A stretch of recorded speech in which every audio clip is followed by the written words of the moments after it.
राजसाहेब ठाकरे यांचं म्हणणं होतं की हा प्रकार झाल्यानंतर, कल्याणला जो काल प्रकार झाला आहे त्याच्यानंतर सर्व माणसं धावली कुठे, तर मनसेकडे.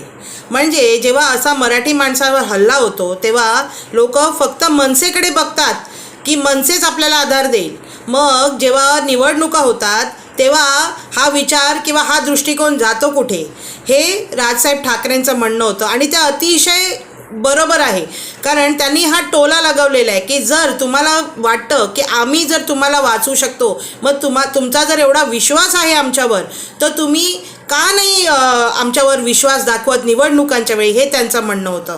आणि खरंच मानते मी त्या माणसाला, कारण ते म्हणाले की मराठी माणसाचा पूर्ण अधिकार आहे महाराष्ट्रात राहण्याचा, कारण महाराष्ट्र हा मराठी लोकांचाच आहे आणि जर त्यांच्यावर कोणीही अन्याय केला तर हा सहन केला जाणार नाही. मनसे हे कधीच सहन करणार नाही, हे त्यांचं म्हणणं होतं. आणि ते म्हणाले मनसे ही नेहमीच पाठीचा कणा बनून अशा लोकांच्या पाठी नेहमीच उभी आहे आणि नेहमीच आधार देईल. आणि खरंच या गोष्टीसाठी मनसेला माझा सल्यूट आहे.